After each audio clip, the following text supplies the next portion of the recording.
wake up and you find yourself in the middle of a dark forest. First thing you see is the moon glowing above you. You get up on your feet, you look around, but all you can make out is the tall trees that surrounded you. You can see nothing else because it was too dark. Suddenly you hear something. A twig, a branch, cracking somewhere around you. You look around. Hello? Is there anyone out there? You start to get scared because there's no answer. Suddenly you feel your heart rate getting faster, your breath getting heavier. You have to get out of there. But you're too scared to even move. How did you wake up here? Why did you wake up here? You suddenly feel so alone and the darkness closing into you. Master of Ceremonies, fellow Toastmasters, my dear guests, good evening to you. Good evening. You've all just got a glimpse of a subconscious mind on its bad day. It woke up in the dark, scary forest, and it's too scared to go around and explore and find its way out, because it's worried that something bad might happen to it. And also because it's worried that something or someone might hurt it. And it wouldn't know what to do. It might feel pain. It doesn't like pain. So it just sits there and waits for someone to come in and save it. Waking up, feeling that darkness deep inside you. I'm not talking about the evil kind of darkness. I'm speaking about the loneliness, the depression, the feeling of being unwanted, and the feeling of not knowing what to do next. Because we all seem like different scenarios and situations, but they all portray the same feelings: pain, darkness. It is the kind of darkness that can kill a person if they get sucked in a little too deep. Now this odd situation reminds me of the time of Marilyn Monroe. She grew up, she came from a broken home and had a tragic death. She was a star who grew from orphanages and foster homes, staring out at that Paramount Film Corporation water tank from her window of the orphanage she was staying at, and dreamed of one day becoming someone everyone loved.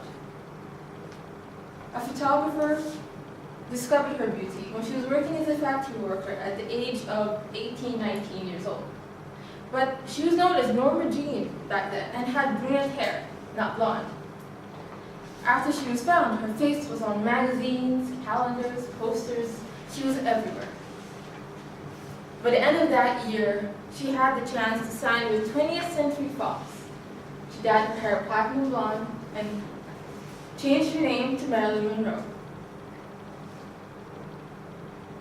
She became a full-time actress, singer, model, and sex symbol to the public eye of the 1950s. The one thing she wanted most in her life was to be loved and to be understood. She used a woman's most gracious gift from God, her beauty and her body, to get what she wanted, but unfortunately not what she deserved. Though she was loved by many, she felt like she wasn't being understood. After 3 failed marriages, she was falling off the wagon, arriving late at screenings, photo shoots, etc., locking herself up in her dressing room for 30 minutes to an hour, maybe even more. And no one knew what she was doing in there. They just let her be. But there were some people who said that one of the reasons why she would lock herself up in her dressing room for hours was because she would get scared. She would have panic attacks because she felt lonely, because she felt depressed. She became one of those people who wondered if there was anyone else in the world just like her, so that she wouldn't feel so alone. Marilyn was stronger than she looked. She pushed through her depression and her loneliness and went out there and did all she could do. She said, "We should all start to live before we get too old. Fear is stupid, and so are regrets." She took her own advice and held her head high. She was empowering, she was natural, she was strong. She wanted to make the people around her happy, and she did.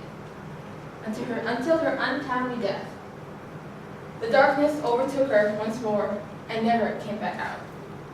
She died naked in her room with her hand on a telephone of her home in Brentwood, California, August 5th, 1962. She was only 36 years old. Before she had died, apparently she tried to phone someone, a couple of friends maybe, so that they could speak to her, encourage her, help her out of her darkness. But they were all too busy with their own lives to think of her. So the darkness got too much. She tried to call for help, but no one answered. And darkness overtook her. She had died 50 years ago, but her memory still lives on. Now with the technology we have these days, there are multiple things on the internet that could bring us out of this darkness, that could help us out of this darkness in the dark forest. Things that could inspire us, things that could motivate us, things that could make us feel good. Whenever I personally get sucked into my own little dark forest, I look through photos on Pinterest, Tumblr, I watch funny old movies and videos, and I read inspirational blogs to make me feel better about myself, to help me, to motivate me, to inspire me out, and to encourage me out of my dark forest. Because I believe that there will always be a light at the end, and maybe even a glowing or bright yellow brick road to follow. Ladies and gentlemen, my dears, my darlings,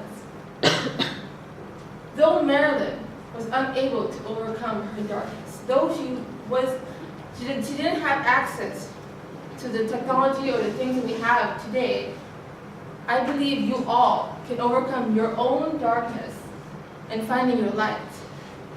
So if you feel like you're getting sucked into the dark forest, into the dark, scary forest, breathe.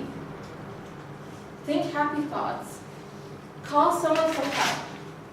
If they don't answer, fear not, because it's all going to be okay. Use the technology we have today. And turn on your flashlight.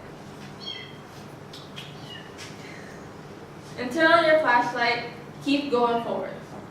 Keep going until you find that glowing yellow brick road onto greatness, happiness, and success.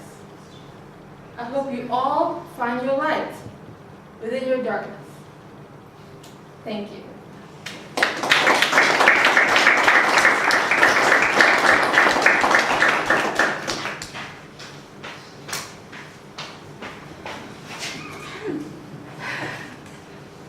Thank you, Nada, for that speech on how to get out of the darkness of the world and find our own light.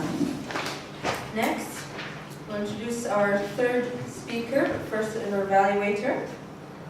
He's an expert Toastmaster, and he's someone who's all about facing your fears, including your fears of speaking. Please welcome Toastmaster Adi.